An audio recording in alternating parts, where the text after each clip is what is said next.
అంత ఊహించాం.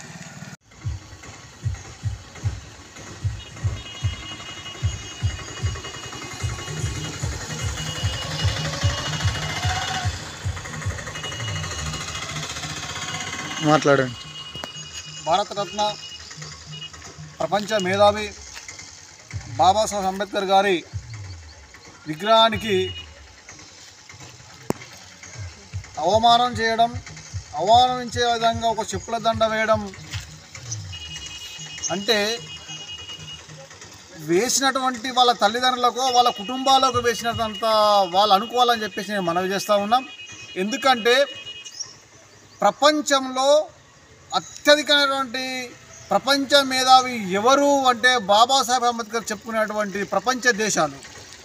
కానీ భారతదేశంలో కులగజ్జి, మతగజ్జి, వివిధ రకాల పేరుతో బాబాసాహెబ్ అంబేద్కర్ రాసిన రాజ్యాంగాన్ని ఇంప్లిమెంట్ చేయకుండా, బాబాసాహెబ్ రాసినటువంటి రాజ్యాంగాన్ని అమలు చేయకుండా దాన్ని తప్పించుకోవడానికి ఆ సంస్థల యొక్క అందులో పనిచేసే వాళ్ళే ఈ దుర్మార్గానికి పాల్పడతారు తప్ప ఎవరు పాల్పడడానికి అవకాశాలు లేవు.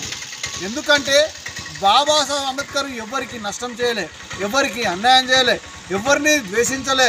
కులపరంగానో మతపరంగానా లేదా వ్యక్తిగతంగా ఏ రకంగా కూడా ఎవరికి కూడా కనీసం జంతువు కూడా పక్షులకు కూడా అన్యాయం చేయనటువంటిది, ఏది చేయనటువంటిది, నష్టం చేయనటువంటిది బాబాసాహెబ్ అంబేద్కర్ ఒక్కడే. ఆయనే అన్ని రకాలుగా రాజ్యాంగంలో అన్ని రకాలుగా ఎవరికి ఏ విధంగా ఉండాలి, ఎవరు ఏ విధంగా బాగుపడాలి, ఎవరికి ఏ విధంగా చట్టంలో ఆ విధంగా పొందుపరిచినటువంటి బాబాసాహెబ్ అంబేద్కర్ గారు. కానీ ద్రోవులారా, ఈ దేశ ద్రోవులారా, బాబాసాహెబ్ అంబేద్కర్ ద్రోవులారా, మీకు చిగ్గు చరం ఏమైనా ఉందా లేదా మీరు ఆలోచించుకోవాలని చెప్పేసి నేను మనవి చేస్తూ ఉన్నా. ఎందుకంటే ఎవరికి కూడా సీమ కూడా కనీసం ఉన్నంత కులాలకు కూడా ఎవరికి అన్యాయం జరగకూడదనే ఉద్దేశంతో ఈరోజు ప్రపంచంలో కానీ భారతదేశంలో కానీ మంచి జరగాలని కోరుకునేదే బాబాసాహెబ్ అంబేద్కర్. ఇదా మీరు బాబాసాహెబ్ అంబేద్కర్కు చేసేటువంటిది? మీరు అర్థం చేసుకోవాలి. మీరు ఇంకెప్పుడు బాగుపడతారని చెప్పేసి నేను అడుగుతా ఉన్నాను. ఎందుకంటే ఈరోజు ఎస్సీలు, ఎస్టీలు, బీసీలు, మైనార్టీలు ప్రతి ఒక్కరు కూడా ఆయన మరి పాటుపడి 24 గంటలు 365 రోజులు తన జీవితాన్ని కూడా దారపోసి మన కొరకు పనిచేసినటువంటి వ్యక్తిని ఈరోజు అవమానించడం అంటే మీ కుటుంబాన్ని మీరు అవమానించినట్టు అని చెప్పేసి నేను భావిస్తూ ఉన్నాను. అదేవిధంగా మరి చట్టంలో ఉన్నటువంటి చట్ట పరిధిలో ఉన్నటువంటి అదేవిధంగా మరి పోలీస్ డిపార్ట్మెంట్ కానీ, అదేవిధంగా అధికార యంత్రాంగం కానీ, మరి ప్రభుత్వం కానీ మరి జరిగి ఇన్ని రోజులైనా కూడా మరి వాళ్ళని గుర్తించి వారిపైన మరి చర్య తీసుకోకపోవడం చాలా సిగ్గుచేటని చెప్పేసి నేను భావిస్తా ఉన్నాను. ఇప్పటికైనా మరి ఈ దేశంలో బాబాసాహెబ్ అంబేద్కర్ గారిని అవమానించే వాళ్ళు కానీ ద్వేషించే వాళ్ళు ఒకే ఒకరు మతం పేరుతో, కులం పేరుతో చేసే వాళ్ళే తప్ప ఎవరు కాదు. కాబట్టి వారి యొక్క ఫోన్ డాటా, వాళ్ళ యొక్క గతంలో జరిగినటువంటి దాన్ని, ఇప్పుడు జరుగుతున్నటువంటి దాన్ని ఎవరు ద్వేషిస్తున్నారో వాళ్ళు అన్నీ తీస్తే వాళ్ళు బయటపడతారు. వాళ్ళని శిక్షించాలని చెప్పేసి మేము కోరుతా ఉన్నాం.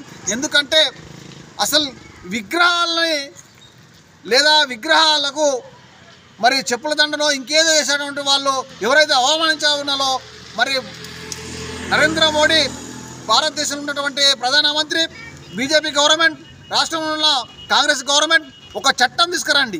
ఎవరైనా పర్వాలేదు, ఏ విగ్రహాన్ని అవమానించినా వారిని ఉరితీసే విధంగా ఒక చట్టం చేయాలని చెప్పేసి మేము మనవి చేస్తూ ఉన్నాం.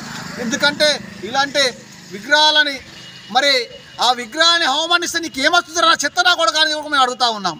కాబట్టి వెంటనే వాళ్ళని గుర్తించి కఠినంగా శిక్షించాలి, ఒక చట్టం తీసుకొచ్చి వాళ్ళని ఉరి తీయాలి, లేదా ఎన్కౌంటర్ చేయాలని చెప్పేసి మేము డిమాండ్ చేస్తూ ఉన్నాం. జై భీమ్, జై భీమ్, జై భీమ్, జై భీమ్, జై భీమ్, జై భీమ్. శిక్షించాలి. అంబేద్కర్ గారిని అవమానించిన వారిని వెంటనే శిక్షించాలి. వెంటనే అవమానించినటువంటి వాళ్ళని వెంటనే శిక్షించాలి. అంబేద్కర్ గారిని అవమానించినటువంటి వారిని వెంటనే శిక్షించాలి. జై భీమ్, జై భీమ్, జై భీమ్, జై భీమ్, జై భీమ్, జై భీమ్.